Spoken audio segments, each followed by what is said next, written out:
Boa noite, galera Devocionite. Estamos aí para mais um vídeo e hoje a gente vai falar um pouquinho, cara, sobre superioridade do crente.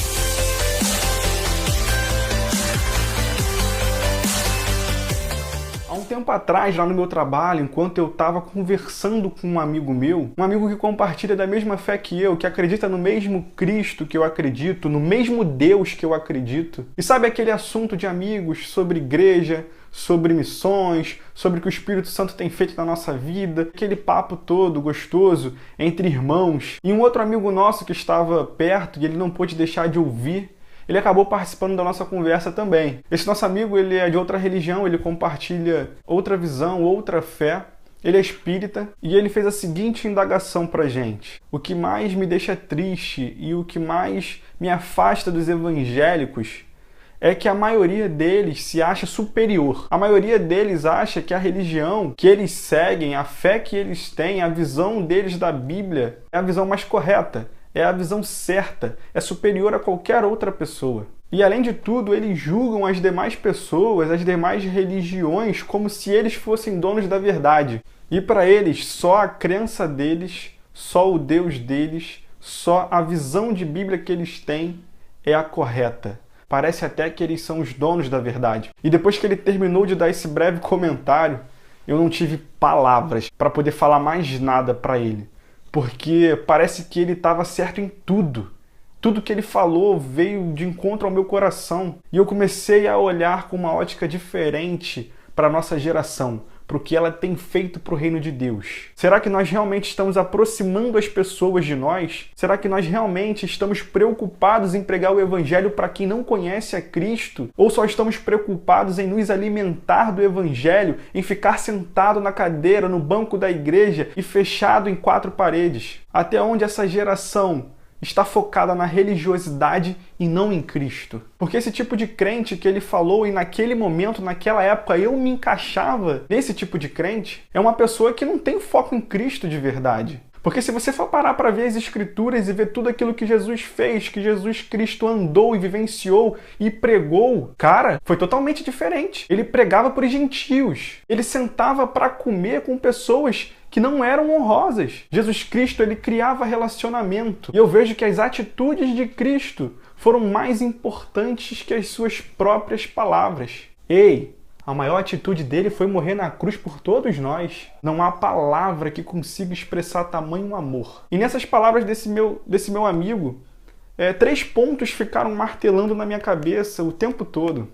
E eu vou estar falando aqui para vocês cada um deles e mostrando na palavra de Deus o que nós devemos fazer para mudar esse quadro. O primeiro ponto é que os evangélicos se acham superiores. Mas superiores em que sentido? Vamos tentar deixar isso bem claro. Superiores no sentido de que a minha religião é a religião que salva. Ao invés de achar da seguinte forma: Jesus Cristo, a quem eu sirvo, é Ele que salva, independente de religião. Porque quando a gente fala de religião, a gente pega um pouco também da denominação. E o que a gente mais vê hoje por aí são igrejas. Igrejas com visões diferentes. Mas na verdade, todos nós somos um corpo só. E esse corpo tinha que estar com todo o seu coração, todo o seu sentimento voltado para Cristo, que é o cabeça, quem guia a igreja. Às vezes, os crentes se acham tão superiores que eles se sentem no direito de pregar o evangelho para todo mundo, de querer orar para todo mundo, de querer curar, de querer falar de Cristo. Mas você já parou para pensar se fosse o contrário? Se fosse pessoas de outras religiões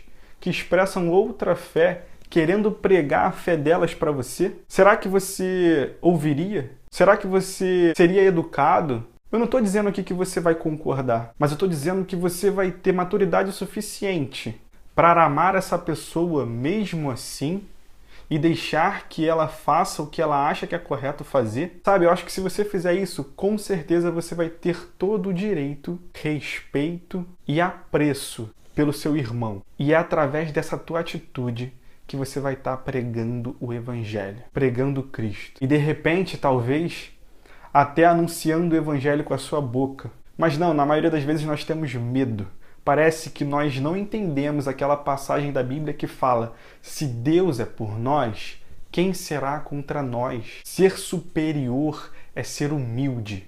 Ser superior é ser servo. E a gente acha isso lá no livro de Marcos, capítulo 10, versículo 42 até o 45. Ouvindo que Tiago e João pediram para Jesus que quando eles estivessem no reino do Pai dele, cada um sentasse à sua direita e outro à sua esquerda, os demais discípulos ficaram indignados.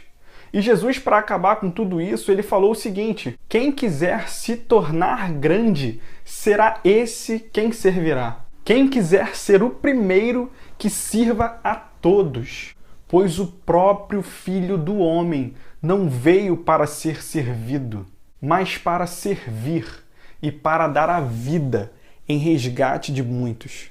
O segundo ponto se refere ao julgamento. Parece que os evangélicos possuem um dom espiritual que eu ainda não achei na Bíblia, que é o dom de sondar e conhecer todos os corações. Você vê muita gente aí julgando as pessoas pela aparência, julgando as pessoas por algumas atitudes, mas que no final das contas você nem sabe o porquê ela fez aquilo, nem consegue ter uma noção de tudo que ela passou lá atrás até ela chegar aonde ela chegou hoje. Às vezes a gente acha que novos convertidos já devem ser maduros espirituais há muito tempo.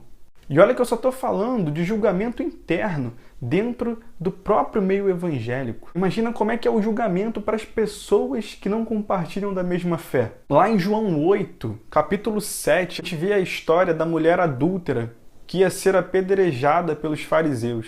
Quando Cristo viu aquilo, ele só falou o seguinte: que quem estivesse sem pecado, que esse fosse o primeiro a atirar a pedra naquela mulher. E muitos de nós apedrejamos as pessoas com os nossos julgamentos, ao invés de estendermos as mãos e mostrar para ela que Cristo, nosso Redentor, nosso Salvador, veio para nos libertar, veio para nos dar vida em abundância e veio para nos purificar de todo pecado. E ele diz que depois que você o aceita, depois que você o reconhece, todos os seus pecados serão perdoados e ele não se lembrará de mais nenhum deles.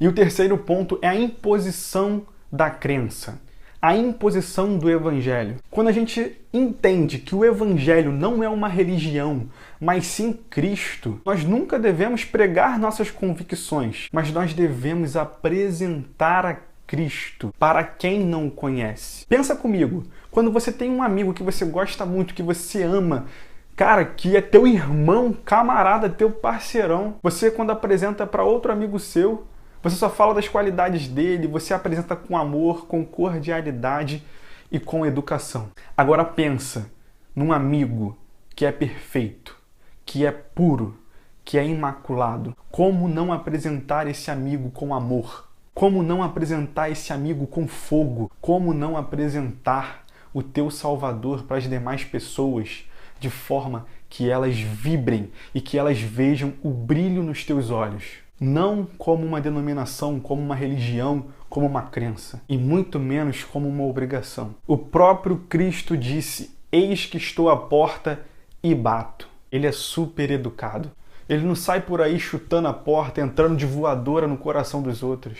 É com amor. E a gente sabe que a nossa obrigação é apresentar ele às demais pessoas. Afinal de contas, fomos constituídos ministros da reconciliação. E o que é reconciliação? Reconciliação é a paz entre o homem e Deus. Reconciliação é você resolver algo de errado lá atrás para que se torne certo agora. É juntar um vínculo que foi quebrado. Não tem como fazer essa junção como se fosse uma obrigação. Fazer as pazes envolve amor e perdão. Por isso que Jesus, ele não pode ser imposto, mas ele precisa da atuação de nós, da igreja, para que a gente apresente a ele da forma correta para quem precisa. E assim, através do perdão e do seu amor, ele se reconcilia conosco. E a conclusão disso tudo é que muitos evangélicos vivem hoje um evangelho denominacional, um evangelho religioso, e esquecem que Cristo é o nosso principal foco. Foi através dele, com a morte na cruz do Calvário, que nós podemos hoje pregar o Evangelho, que nós fomos constituídos filhos de Deus. E hoje fazemos parte da herança do Pai. e somos reconhecidos como corpo de Cristo. Ele opera através de nós e nós devemos ser um espelho dele. Nós devemos refletir tudo aquilo que ele fez e não ser como eu fui um dia, e não ser como evangélicos e cristãos, como aquele meu amigo via.